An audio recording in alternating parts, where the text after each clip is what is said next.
Welcome to our latest Wandering Walks of Wonder tour here in Amana Colonies, Iowa. This tour will introduce you to the history of the Amana Colonies, a national historic landmark, and provide a historical perspective on the life of one of the longest-lived communal societies in the United States. We will point out many of the historic buildings and sites, as well as discover the current use of many of the buildings and also the historic use when the Amana Colonies were a communal society. A religious group, first known as the Community of True Inspiration, founded the Amana Colonies in 1855. The Community of True Inspiration broke away from the Lutheran Church in Germany in 1714. It is similar to other pietistic groups in its emphasis on a personal religious experience. After decades of persecution at the hands of unsympathetic religious and civil authorities in Germany, the group decided to immigrate to the New World in 1842. They selected a 5,000-acre tract of land near Buffalo, New York, and named their settlement Ebenezer. Here they established a communal system that would remain essentially unchanged for 89 years.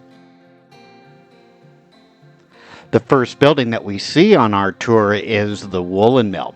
The Amana Woolen Mill has a rich history here in Amana and before that in Germany. As the Amana people were gathering in the province of Hesse in Germany, the leaders of the faith needed to provide jobs for the believers. Due to restrictions imposed by the local government, only a few crafts were open at the time for them, weaving being one of them. Several members of the community established a woolen mill in Germany, and it soon became very successful.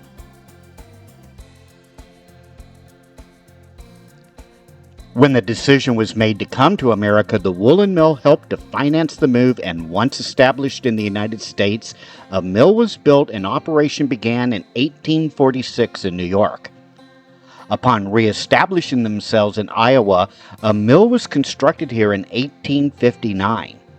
Due to the increase in demand for the product, a second mill was established in the Middle Amana village, not very far from here. Tragedy struck in 1923 when a fire sparked by a dust explosion at the flour mill located just to the south of the mill race caused a massive fire that destroyed 13 buildings of the Amana Flour and Woolen Mill complex. The only building to survive was the weaving building.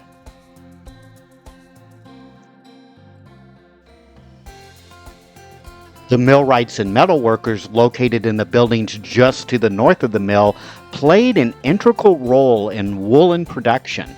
They also repaired and serviced the machinery in the mills themselves. The Amana Woolen Mill was originally powered by water from the 7-mile-long mill race.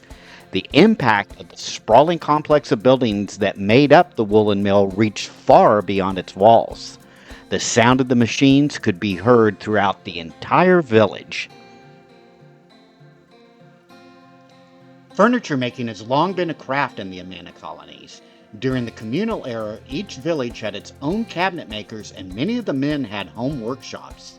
Sometime after the Great Change of 1932, the cabinet and furniture making was consolidated into the building that we see in front of us today. Today, the Amana Furniture Shop still handcrafts solid wood furniture on a workbench approach. No assembly lines here. The furniture is highly sought after by those wanting the finest quality.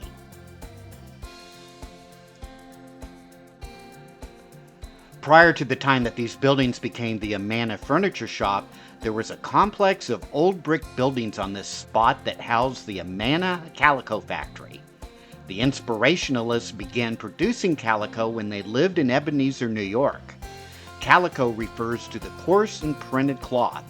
Built in 1861, the Amana Calico Mill grew to 8 buildings at its height of production in the 1890s. Fine white cotton fabric from the East moved from building to building for washing, drying, dyeing, printing, trimming, inspecting, packing, and shipping.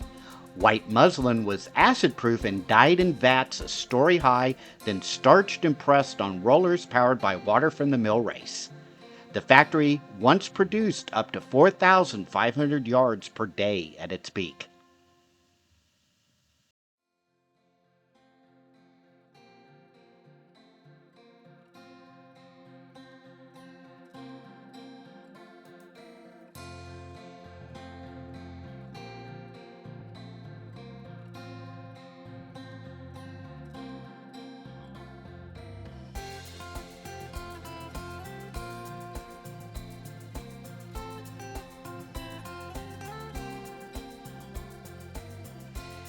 We're now headed into the Visitor Center Barns area. This complex of buildings that spreads out to the north is a small part of what was the village farm. Each of the 7 Amana villages had a farm department that was situated close to the edge of town. Farming was a major source of income for the communal society, and many hands were required to make it work. Unlike other farms in Iowa, you won't see any farmhouses out in the fields and countrysides of the Amana Colonies because here the farmers live in the villages. The whole concept of establishing 7 villages instead of one large village was to be more efficient in the farming of the land. By spreading the villages throughout the 26,000 acres of Amana land, each village was responsible to farm the land around their village. This saved time and effort in getting to the fields. The buildings here were all part of the farming effort at one time, but now have been repurposed into multiple uses. The Amana Visitor Center occupies a refurbished corn crib, the heritage design needlework is located in a former granary, and the former dairy barn is now home to the Fest Hall, which hosts weddings and the ever-popular Oktoberfest.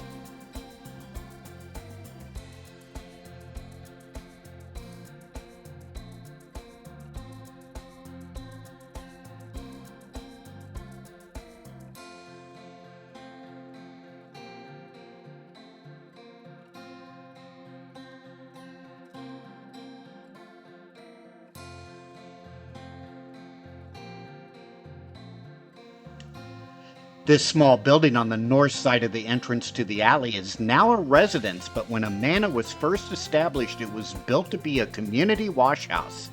The frame structure was built around 1856. In the early days, each woman would come to wash the family's clothes. Later, individual wash houses were built for each residence. While the women washed the clothing for their family, some were given an extra load of laundry as they were assigned to wash the clothes of some of the bachelors.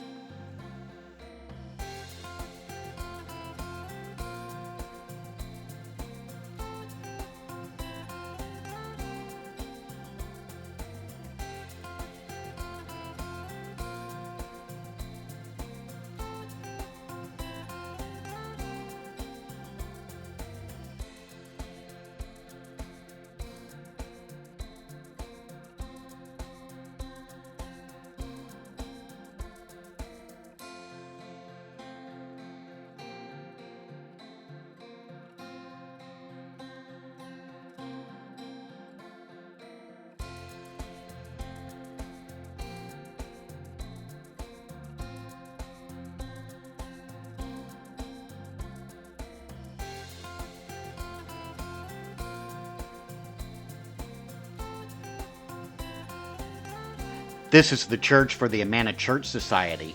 Each village had its own church building that was located in the center part of the village. There are no steeples on the church building and no stained glass, in keeping with the simple lifestyle of the Amana Church Society.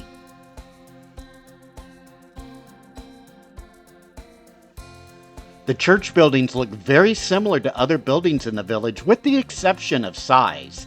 Inside, the building is very plain with scrubbed pine benches and no ornamentation. The practice in the Amana Church Society is that men and women are separated during the church service. Women enter through the west doors and men through the east doors. Instead of a pastor or priest, the Amana Church Society has elders. The elders are volunteers and take the role of a pastor in leading the church service and providing prepared commentary each Sunday. They sit in front and face looking out at the congregation, and the women are on one side and the men are on the other. During early communal days, the church members would attend 11 church services each week. Today, there are services on Sunday, both in German and English, along with a Wednesday evening prayer service.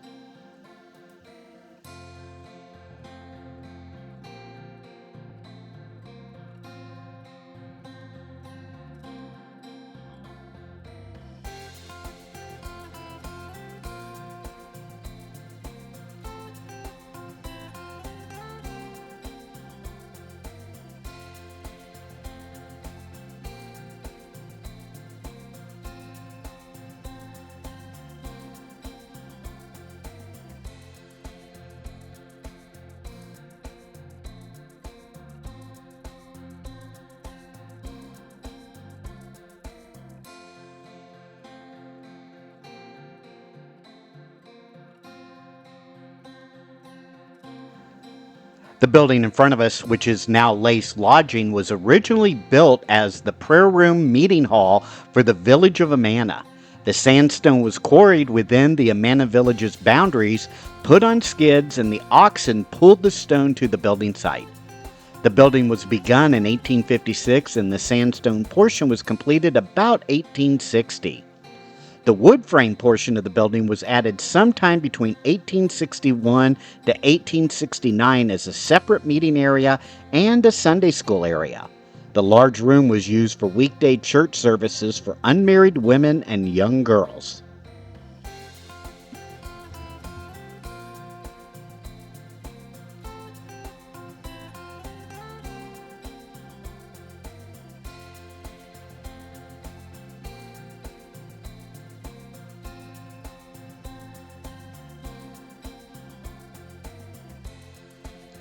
This sandstone building was a former kitchen house and was constructed around 1857. It was one of 50-some-odd communal kitchens used in the Amana Colonies. It is more significant as the former home of the community's spiritual leader, Christian Metz, until his death in 1867. Christian Metz was one of the last Wurzig, or instruments of God, in the Amana Colonies. He was a charismatic spiritual leader that was inspired by God to preach and guide the spiritual needs of the members of the community. His testimonies were recorded by scribes that were assigned to be near him, as the inspiration could occur at any moment. One of these testimonies in Germany instructed the community to leave Europe and go to America.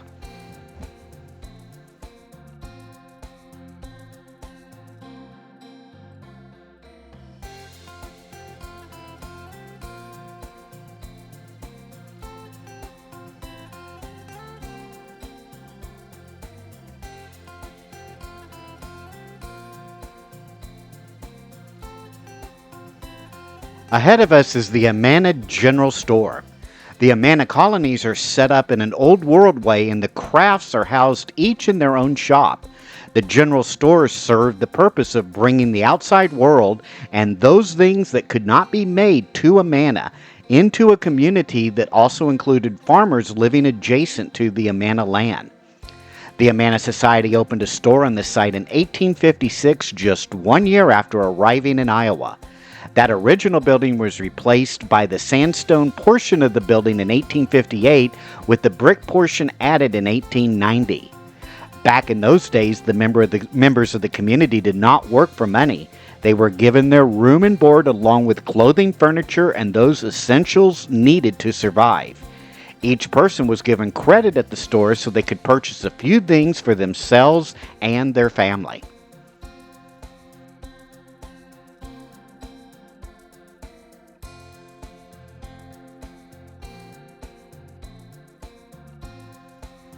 This wooden building is the former watch house. Originally, this building had a bell tower that would signal the beginning and the end of the day.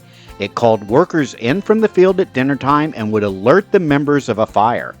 In order to guard against the ever-present threat of fire, young men took turns walking the village streets each night, keeping watch.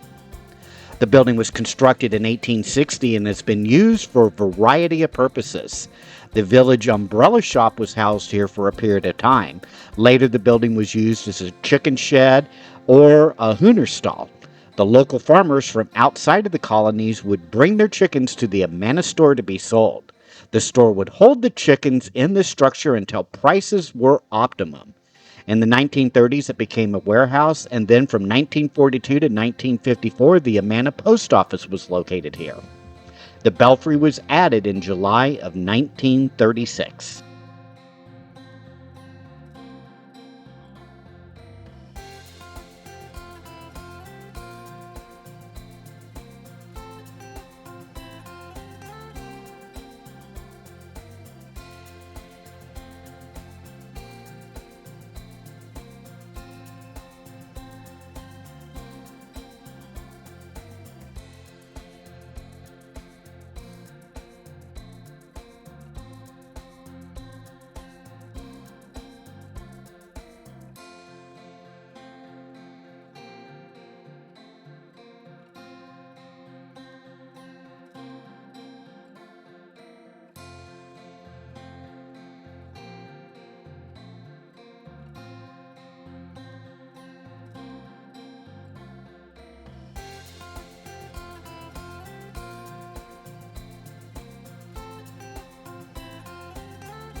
This area of Amana was the medical center of the village. Now home to the Painted Cupboard, this building was the doctor's office and pharmacy. In the 1970s, after the new modern pharmacy was constructed, the building housed a pastry shop and the basement was a winery. The building directly to the right, which is now a shop, was the dentist office. This building became a candle shop in the 1970s where long tapered candles were hand dipped. The building behind that and directly to the north with the small square tower was the pharmacy annex. The annex was used in the production of pepsin, a powder used for the medication of hogworms. The building in the far north part of the complex that has a windmill on the top is the hog powder house and was used in the manufacturing of hog powder, a medication given for hogworms. It now sports a windmill as it originally had. The windmill was rebuilt in 1990 after the original had been torn down years ago.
This building that is now part of the Amana Heritage Museum complex was built around 1870 and was the schoolhouse for children 5 through 14. It was used as a school until 1954, after which it served as the Amana Post Office and later as a Sunday school. The school hours were from 8 o'clock a.m. until noon, while the afternoons were spent teaching various kinds of manual training.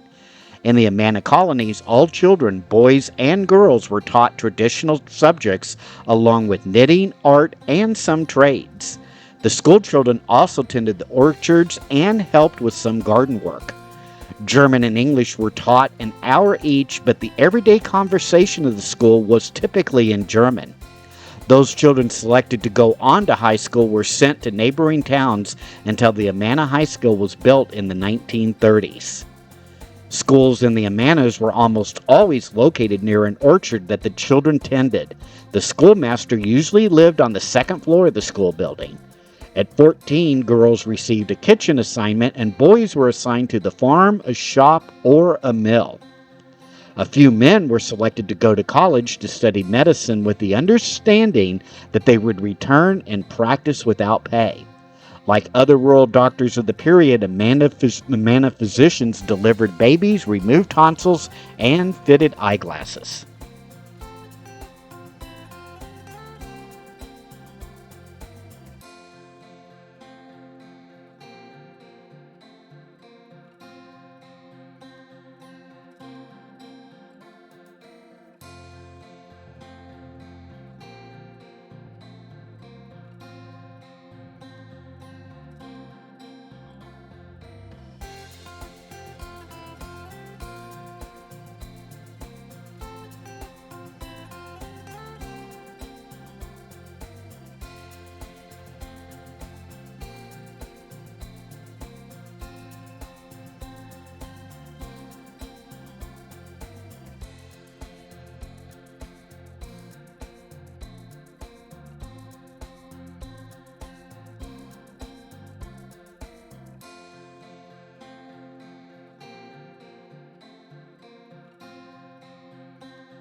One of the first buildings erected in Amana was this sandstone structure, and it was the village's first bakery.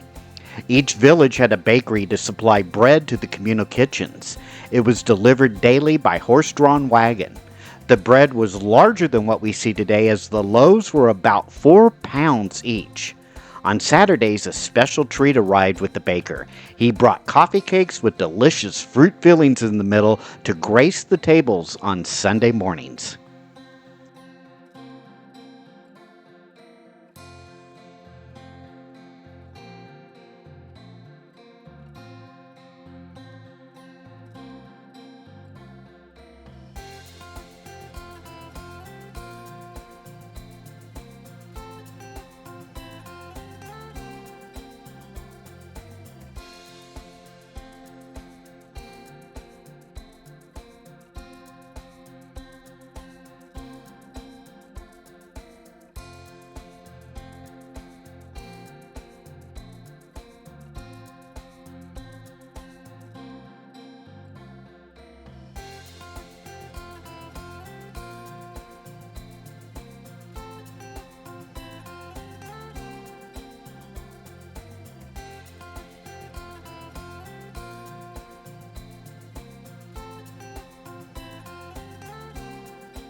Each village in the Amana Colonies had their own butcher shop and meat market.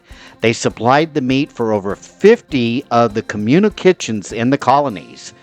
During the communal era, the cattle and hogs would be brought to the village butcher and be processed into the different cuts of meats and made into sausages. Most of the butchering was done in the fall and winter. Meat was smoked in the smokehouse in order to preserve it. One of the most popular sausages was and is still the Amana bratwurst, a recipe that hails from Germany. It has changed little over the years. Even today, the brats are very similar to those made prior to 1932. The big difference is in the preparation. Today, brats are fried on a grill, but in the communal era, they would have been boiled, since it was a much more efficient way to feed 40 people in the communal kitchen. The meat shop is the only one of the 7 in the colonies that is still operating, and it has become more efficient to have the meat production in one village rather than spread out over the 7. Built in 1858, the Amana Meat Shop continues to handcraft bratwurst and specialty sausages for both the community as well as visitors.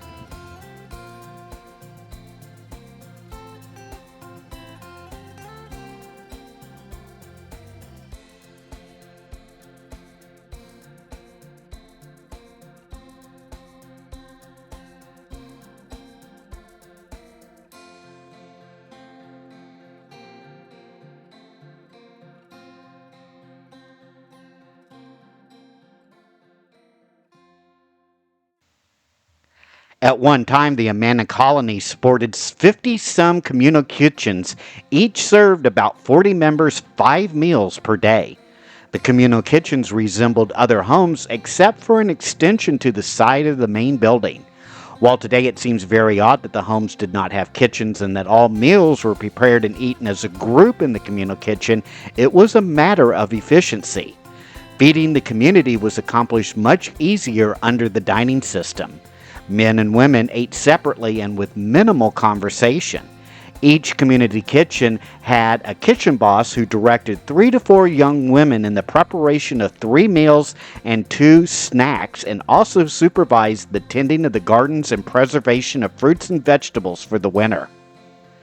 The kitchen bosses lived in the adjoining house with her family. The village butcher made deliveries of meat products. The dairy supplied milk, and flour and sugar came from the general store. This style of dining also influenced the type of meals that were cooked, since the cook was always preparing for over 40 people. The Amana Colonies today have become famous for restaurants, and today's family-style dining received its start in the communal kitchens era. Serving the food in large family bowls and passing them around the table is how things were done in communal Amana, and this carried over to the first of the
Our final stop on today's tour is the Amana Hotel. The frame portion of this building was constructed around 1860 to provide rooms for businessmen and visitors to the mills. The kitchen provided meals for hired hands, separating them from members of the community. I hope you've enjoyed this Wandering Walks of Wonder tour here in the Amana Colonies in Iowa. Make sure to hit that like and subscribe button, and we will see you on our next Wandering Walks of Wonder tour. Take care now. Bye-bye.